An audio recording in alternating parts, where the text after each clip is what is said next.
It's the all new Power Mornings with Letty and Teddy. Letty here with my boy Javen. And in the presence of a god, a rap god, the god, RZA. Thank you so much for coming through this morning. I want to clap for you, but it'll sound like just a couple claps. Hey, but let me add on. It's insane to have you here. Oh, man, like, you just have effortless swag. You come in, and I think just the perceptions of RZA, it's intimidating. Not gonna lie. Not gonna lie. But in a good way. In a good way. People Thank you. want to meet you. It's bucket list. It's something that if you are in the presence of RZA, you feel like, wow, that's something I did in my life. So thank you for being a highlight. Well, thank you for inviting me. Yeah. First question, because like you just said, Bong. Mm-hmm. How do you feel about that TikTok that is saying Bing Bong in it? Have you seen it? It's a bunch of New Yorkers saying different things. It was funny. I seen somebody on Twitter say, TikTok is beating Twitter right now. Right? But somebody on Twitter was like, why does Bing Bong reminds me of Bong Bong by the RZA? That always reminds me of you. Like, they're going Bing Bong. I'm like, dude, Bong. Like, come on. Like, Bong Bong. All good. They upgrading it. But I feel like that's as far as your influence reaches. Like, even if they may not know where it's attached to, it definitely comes with who you are and just how you, I guess, are perceived, I guess, within the culture. Yeah, I think it's important as an artist to, leave footprints and just let, plant your seeds and let them grow. You don't know who's going to harvest them, you know what I mean? But there's so many things that I look at that I could look at from my history and my career that I go, you know what, I may have been the one that sparked that fire. Right. But others came through and put more wood on that fire and kept it burning. And that's what hip-hop is about. Wow. You call it sparking a fire. I'll call it sampling. Tell them to give you your money, man. Tell them to bring you your coin. RZA right now. It's a sampling. Bong. Right. Bong. No, and I know when you say that, when you just are giving to the culture so much, you continue to do so. You continue to mentor the youth. Like, not only with the show, I've seen Davies on there, of course, Joey Badass, but even what you're doing with Flatbush Zombies. I heard, I got a sneak peek at the new song coming, and you say, like, I'm the triple OG, like, I'm gonna take on this term. It's not a bad term for me. It's important to do that, and as weird as it may sound, people don't do it. People don't. Like, I guess hip hop started with such a youth culture, right? Because we was all young creating it, right? And we didn't really know how to probably grow into adulthood and still be part of the culture. Right. Like, it's different than rock and roll, whereas Mick Jagger 70 years old and still he's a rock legend. You know what I mean? Still able to do concerts. So hip hop is just reaching that phase of where you have mature artists, 40s and 50s, still having the vibe in them. You know what I mean? And then having to look at the young artists and see, is there a common denominator, a common thread? Yeah. And I think that accepting, like me, I accept that, this is me, yo. I'm gold only gets more valuable in time. Man. Yeah, man. So I'll look at it that way. But also I appreciate the young who are starting now, right? Keeping the numbers up. Yep. And then hopefully after their 20 years of success in the business, if they can make it to 20 years, they're also giving back to those coming up behind them. Yeah, man. I have a quick question just to touch on that. When you speak to being a forefather in hip-hop, of course, something that you've had great hands in creating, and then 20 years later, you're doing all different type of things, people will hear that and just, brush it to a side and not realize the mental and the struggle that kind of comes with that. I don't want to assume it's a struggle, so I want to ask, was it a struggle? Where was it? Was there a period of time where you had to, sit back and, like, take a deep breath and, like, reassess things and reposition yourself? How do you navigate that? Like, what is your strategy, It's definitely a struggle because, any room we enter sometimes, you may have a stereotype on you. You may have someone that don't even believe you can do what you can do. Man. You may walk in right now, you got the cool hat, the hoodie, the do-rag, and you might be a genetic scientist. Right. They're not gonna. So on face value, we sometimes we lose because of face value. Right. But I've learned that first of all, I take nothing on face value myself, and then I also strive not to be boxed in on face value. And so I could show you better than I could tell you. I could show and prove. When it came to me, I think when I came to Hollywood, it was as a composer, right? And it's like a composer is someone who got to write the music for the orchestras and all that. But I did it successfully and got a nomination. And I remember running into Snoop, and he was like, yo, Riz, like, you could do that till you 80 years old because you done broke the mold of what a hip-hop artist can do. And then years later, I just said this. The word okay, hip hop artist is what I am. Yeah. But if I take hip hop off it, right, and just use artist, that means I'm an artist. Yeah. And an artist should find his expression through any medium There's he an so expiration chooses. date to that. Yeah. Yeah, and then when you're a hip hop artist or you're a producer, a composer, you get to say, and you're breaking the mold, right? You get to say what your limits are, what your definition is, and if I'm saying I'm still going, I'm still going. Like y'all can't stop me. You Like can't it's up stop to me. me. I made a song like that. You can't stop me. I know, I love You it. know what I mean? No, it honestly, like, and I know you get your stories of like how people got introduced to you, but I have to tell you mine because my brother was like, if you're gonna learn hip hop, you're gonna learn the greats. You're not Facts. just gonna learn this new shit. He's like, this is Wu-Tang, and one of the first songs he like ever let me hear was Dog Shit, which I don't know if like it's like let me in there slow, Wow. sir. That was hard. But you know, yeah, but even just I know being able to conduct old ODB and like get him to be his best self on a song like that, and it's like there's so much melodies in the you think it's just someone going up, but there's so much like melody and rhythm in that, and just even the I guess the metaphor of like being a dog shitting on a lawn, all of that, right? Yeah. It sounds crazy. There's art there. Oh, it's super art there. I mean, you know, creating, that's the beauty of art. When you create it, right, people may see it later. You know, look at Van Gogh, right? His paintings wasn't selling, yo. Right. You know what I mean? It took a generation, you know, to see it in the next generation. Right. So ODB is probably even more prevalent now than during his own time period because of his expression of freedom. Right. His ability to go ahead and do something that nobody else was doing and be confident in doing it. Right. Like the yell on the mic, or we was listening to his record 2 days ago Wow. and he did this thing on his album. Who could do this the longest? He did it. He did it long. Yeah. Right. And that's something you do as a kid, right? Yeah. But he still took that childhood quality, Yep. put it on a record, you know what I mean, and recorded it, and that was his art, yeah. Yeah, the most creative people are still kids at heart. That's a you know? fact. Now, when you speak to being a composer, again, being a forefather of hip hop, 20 years later, 30, you know, now the time has passed and there's a whole nother generation, you know, learning what hip hop is from what you created. Where do you think, when you assess the game, where do you think you have made the biggest impact? Where do you see yourself most when you look at this new generation of hip hop? I don't know how to see myself, right?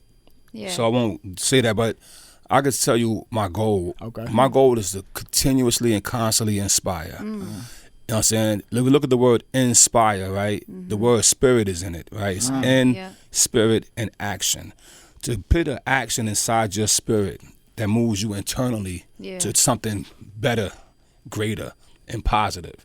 If I could do that, I'm doing my job. I strive to do that. You know, you Yeah. watch the Wu-Tang series on Hulu, you know, we was not supposed to be here. Yeah.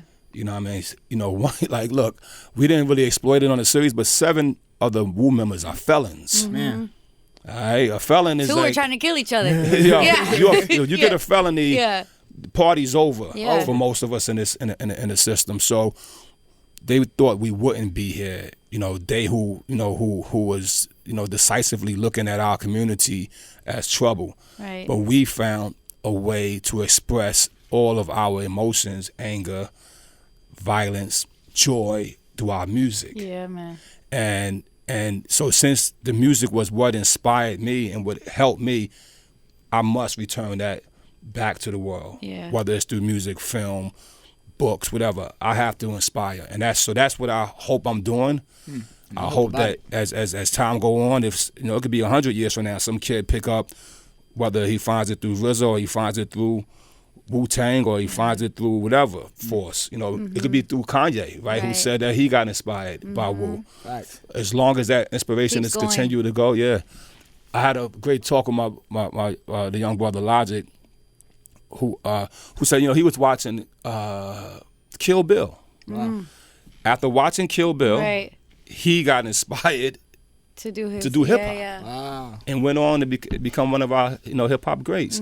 So that's my goal, to inspire. Yeah, no, and you know, I think in your demonstration of even how you move yourself, like it's Wu-Tang that I heard speak to somebody and say God, peace God, right?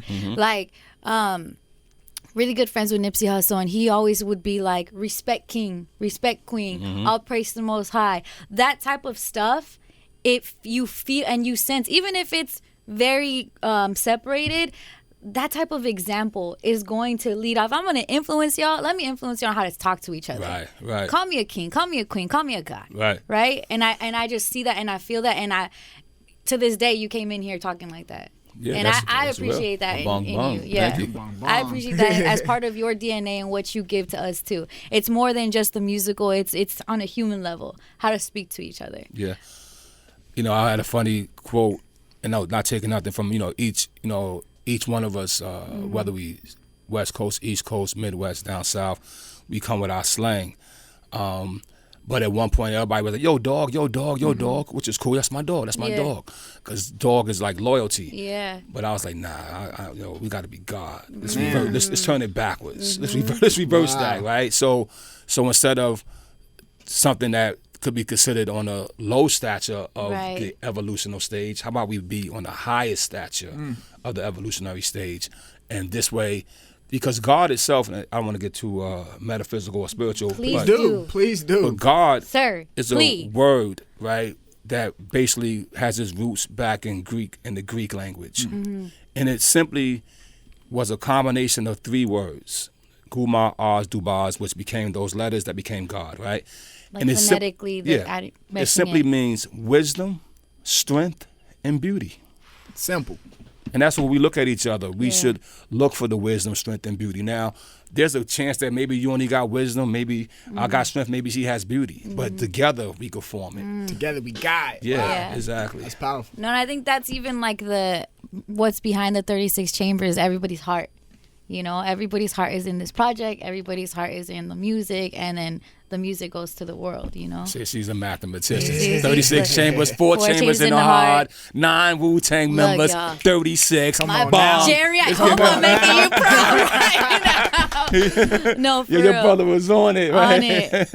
And RZA, I think that what you present to us, you still do it in such in a way where it's not judgmental. If you don't know, let me teach you. A lot of times when I'm saying when it comes to either the OGs or just someone more experienced, they look, you guys don't know, right? But you were very much like, look, I'm gonna show you. You don't know, I'm gonna show you. So I appreciate that my pleasure. in general. Yeah. I was thinking about something when I was coming over here this morning. It's knowing and believing, right? You could believe anything. Yeah. But when you know something, man, right? You don't have to believe anymore because you know it.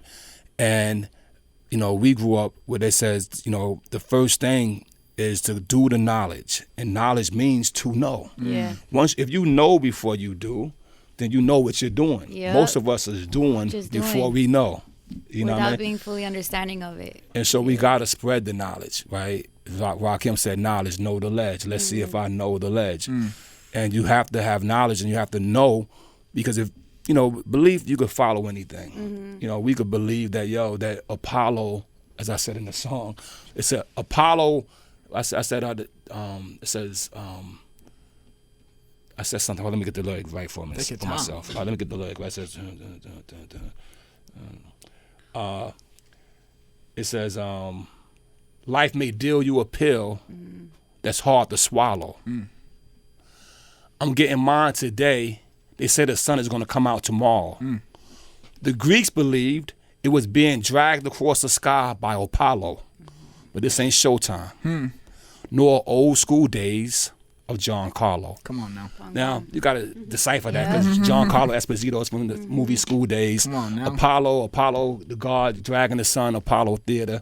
Right? Real bars right here. I thought These real bars. But point being made. The movies but point being made, the Greeks really believed that somebody had a chariot dragging the sun across the sky, right? And they may have believed that for 200 years. Yep. Until the Romans came and upgraded it. So made point being theirs. made. But we know that the sun is in the sky. We know that. So we don't need to go with the myths. And so knowledge is the best thing. Yeah. One thing that I don't know that Wu-Tang gets so much credit for, but it's your album skits. and the skits within, and I'm pretty sure y'all were just fucking around in the studio and like, hey, let's put that. But what it's become to now, when albums have skits in them or like in the interludes in between, it adds and it enhances the listening experience. Is that intentional for you as RZA the producer? Like, when I'm putting this album together, we have to have these like little, whether it be breaks or something to enhance the song they're either coming out of or going into.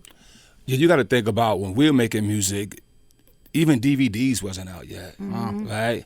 And you didn't have no VHS to put it in your car. So one of the goals were to make a audio movie. So when you listen to it, you actually can enjoy it as if it's a movie. Yeah. You know, I grew up in the you know, kind of the days when New Yorkers would go out of state to flip their packages, you know what I mean? Yeah. And so that's a long ride if you're going to go down to VA or go to DC or head over to whatever it was going to Ohio. But I wanted to make a tape so when the homies are going on their road trip, they put the tape in and they get this whole experience and make the trip better. So our idea was to make audio movies, and that's where the skits come in at. It's like there's a through line, there's a story there, even though the songs could be listened to individually. If you have the time to listen to the whole album, you get a little movie there. So now I'm sorry, not to. No, you're good. When you think about that exact experience that you're talking about, and that mindset of like wanting to produce a movie, but an audio version of it, how do you think that understanding helps to create a television show where you're telling your same story about your same group of friends and the experience that you've been through? What about that particular time, being a young person creating this music, to fast forward sometimes, creating all that you've created, and now having to tell that story through television? Do you think those experiences help? Yeah, I think it helped a lot. I think, it's like technology itself becomes easier, right? And then, before to make a track, I needed so much equipment, right? The big SP1200, the speaker. Now you could actually do it on your phone. Right. When you think about taking that audio experience and now bringing it to audio visual experience, meaning through the TV show or through a movie, it's just really, one, having the tools to do it, two, having the opportunity, of course, and three, the economics, right? So not saying this in an egotistical way, but, making an album, maybe you get to play with $1 million. Making a TV show, you get to play with $100 million. Yep. And so now you get to take ideas that, are already concentrated in the music, and now you can show it in a bigger way. You know what I mean? So let's take a song like I grew up on the crime side, the New York Times side. Staying alive is no job.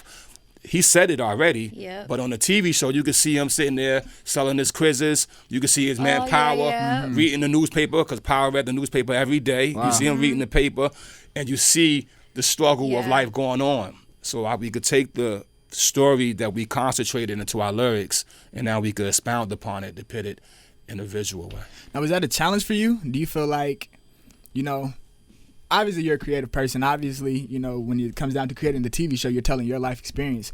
One, was it challenging to potentially tell something so iconic like the Wu-Tang, and which everybody already know, into a new way? Was that a little challenging for you? And like I said, going back to before, being that you had all this, music experience, you have all of these ideas, you had the foresight to, say that this needs a skit here to help the audio experience. Do you feel like having the opportunity to create a television show is a bigger opportunity, or was there a little nerves because, it's something that you haven't ventured into before? No, it's definitely, it's always a challenge. It's a challenge when you have responsibilities of other people, talent, like all the actors or even the crew, right? The crew got to sit there, and if we're going to say we're going to put bullet holes in the wall, the safety, the accuracy, the photography of it, all that has to be controlled and has to be proper. Bringing in somebody like Chris Robinson, who now his name is on the line. You know what I mean? Method Man's name on the line. Brian Grazer name. So all that. So you have to take that responsibility and treat it properly. So it's always a challenge. Now, I've evolved to be able to deal with that challenge. Right. You know what I mean? Just from the first time I had to go to the studio and tell the engineer who wanted to keep the faders right here, I wanted to push the faders up here. Now, if I push them up here, I got the speakers that I worry about. I got the last mix and how it's going to play back inside the club or the car. But it's a challenge, but it's a risk as well. And I took both. I faced the challenge, took the risk. Of course, in the TV, we're taking risk as well. I don't know if you watch the series, but there's a scene where we actually, I think episode 7 or 8, where we have the characters Ghost and Raekwon. They got machine guns, Right. and so that scene in itself is a lot. Yeah. But the idea of it was like, how do we tell the story of Wu-Tang rushing into the radio station, right? Which people know happened because Stretch and Barbito already said in their documentary. But how do I show you the intensity of what that feeling was? And the feeling is like, yo, it was for them. It's like Child Young Fat and Tommy Lee going through that church, shooting at all them bad guys to make their point. You know what I mean? So that's the beautiful thing about art, is that you can always use a metaphor to describe the feeling. Yeah. When did you realize that you're like the smartest person in the room ever, anywhere? Like, was it kindergarten? Was it like first grade? Your teacher was teaching you math, and you're like, no, the real math. I know this already. Is in your spirit. I was the first grade down south where they used to beat the kids. Okay. You go, yo. I had many disciplinary acts across the back part. But I'm gonna change subjects real quick. The project we're doing with the Flatbush Zombies, right? So in hip hop, I think in the 90s, I think the expression of it was broader. Right? I think I could say that and not offend this generation. I think the broadness of it was, you had so many different voices, so many different tracks, so many different styles of hip hop were there. Right. You just could turn, De La Soul doesn't sound like Public Enemy. Right. Public Enemy does not sound like Ice Cube. And Ice Cube does not sound like Del the Homo Sapien. Wow. Damn, You see shout what I out mean? to Del, yeah. So it was so much, and some of that disappeared. There was a style of hip hop that was done by me and Prince Paul. We did a project called The Grave Diggers, and that part of hip hop seemed to have disappeared. Maybe the last person who kind of even tapped into that chamber, maybe Eminem with his thought process, and maybe Tech Nine with his imagery, but it still has disappeared. So the Flatbush Zombies, to me, are a rekindling of that expression. And so I've watched them from a distance, and we had a chance to like hook up and break bread and create a project. And even Prince Paul, he's the creator of De La Soul and the Grave Diggers. He came. He needed to get in on it too, because he understood what it was before. He's on it. Yeah, He's in on it. Okay, you know what I mean. And he don't do a lot of stuff. He's pretty into his life. You know what I mean. But I was like, yo, Paul, just come and bless this. And he came through and he blessed it as well with some production. So that's fire. So that's that's the reason why I'm outside, I guess, today, and not running around on set. It's to tell everybody that this form of hip hop, I think, is ripe for this generation to get a dose of that. To get reborn in a sense, because at the same time, I think initially hip hop was just about expressing yourself and having fun. But then they saw like, one gives you the most money, so let's chase. It then became the motivation is like, what makes the money? Which type of rap or what things do I rap about that'll give me the most? And that's kind of where everyone's focus. It became a business. Right. But you were there initially when it was about, how do I feel today? What do I want to rap about, or what do I want to bring to the table? Yeah, so I appreciate that with expression. Flatbush too. Yeah, because they're at a time right now where it's like, you know what, y'all chase the money, we're gonna chase what we like, and the money will come. It'll be a result of us doing what we do. Yeah. The money will be a result of. Not what you chase. Yeah. Exactly. The money becomes the byproduct, not the product. Yo. Bars. Do you ever forget the cool shit you say? Like, do you ever like I'll give you an example. There's an interview I love, and it only played on radio. It was actually you went to K-Day, our sister station, and you were talking about like, you know how I know that no one ever really dies. Like there is a way to be immortal. And then I was like, oh my God, I gotta hear this. And you're like, no, my DNA, my blood, it's gonna go to my son, his children, their children's children, and that's how I will always live forever, because of the blood that goes between generations. Yeah, and it goes through. But let me add on to that. No, I'm gonna add on to that for you. And so that's as we that's like the physical of it. But before we was talking about inspiration. What about the spirit of it? So the spirit goes even further because we could talk about Malcolm X. We could talk about Gandhi. We could talk about Jesus. We could talk about Moses. We could talk about Prophet Muhammad. And some of them have thousands of years of the past and still inspire us today because of the greatness of the lives they lived. So now we go back to the music side of this. You know, Rolling Stones did the top 500 albums. Yeah, the list. And who's number one? Marvin Gaye. Okay. Right? And he had an album, What's Going On?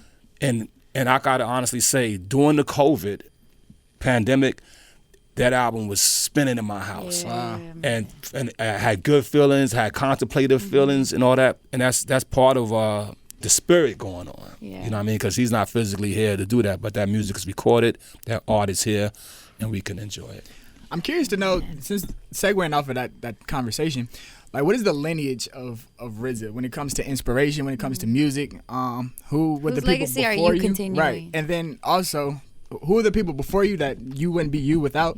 And then as you look today, who do you see being inspired by some of the groundworks that you was able to lay? Wow, that's a big one. Yeah. I'll tell you some of my musical heroes. Even though when I started doing hip hop, they probably was like, it don't sound like us. But Issac Hayes was a great inspiration in my life as a musical creator, composer. Did movies, did albums, produced artists himself. I think one of the greatest solo artists ever is Stevie Wonder. Facts. You know, I've never. I don't know, he's just so great, right? It's hard to describe. So his Quincy Jones, as a producer and as a guy who started with one form of music, you know, playing his trumpet or his brass instruments, and then being able to go and translate that big band brass arrangement into an album like Thriller or Off the Wall. So those are, you know, and then even on the other side of things, you know, some of our classical heroes, you know, I'm very, you know, motivated by Mozart, Bach, especially Debussy, you know, just as the way he talks through music. Thelonious Monk. Anyway, just to name a few, I love that. right? No, because I think the people don't really dive into classical music, but like similar to how in rap, every word has intention. Like there's a reason why you wrote a certain word and not another word, right? Whether it be that it went to the beat or it fit what you're looking for. I think with classical music too, every note was intentional. Like the way that they came up with this composition, it has a story behind it that we don't get. They're not verbalizing it, but it's there in like we're hearing it phonetically. So yeah, it's incredible that like someone like Mozart is an inspiration to you too. And so now making hip hop, the first thing I wanted to do was not sound like nobody. Because I didn't want my hip hop to be say, oh, that's jazz, or that's rock. I wanted the definition of it to be hip hop. Like, what is that? Oh, that's hip hop. I don't know. And so you listen to a song like "Bring the Ruckus." I don't think you could put it in no other category. Hip-hop. You know what I mean? So, but when you think about who is carrying that torch, I think many producers nowadays are carrying the torch in their own way. You know, whether I remember this year when the Migos dropped their joint. And you know, Papa was a Rolling Stone, right? He had the sample from Papa was a Rolling Stone underneath it, right? Or those horns, right? But yet his track was his track, right? It was such a beautiful blend. You know, Metro Boomin, you know, I think all these producers are telling their story and finding a way to express themselves. You go back to, of course, Kanye, who found the way to actually infuse spirituality, right? And I would just say Christian spirituality, which is something that, you know, was actually shunned in hip hop for a long time. It was subcategorized. Yeah, it was. Yeah. If you do anything Christian, okay, you're Christian rap. You're not here. It was. Yeah. So he was able to infuse that. So I just think that a lot of the talent nowadays, have the advantage of seeing what the past was, not just we saw the past of soul, rock, jazz, and all these things. This generation sees the past of hip hop. And so that's a whole different foundation to build upon, and I think they're building great. Only thing I would ask for is more substance and diversity. Yeah. Oh, man. Same. Wherever you look, that same. No, thank you, RZA, for sitting down with us. It's a pleasure. It's an honor. We remember you. Like, I remember any time that I get to be able to sit and talk to you. And likewise, like anyone that gets to sit and talk to you or hear your music, books, movies, TV shows, they are, again, regurgitating whatever you give them and then spreading that out. I hope that for everyone. No. Thank you, y'all. Thank you, RZA, Letty and Teddy. All new Power Mornings with Letty and Teddy. Our guy Javen with me. It's peace. It's power.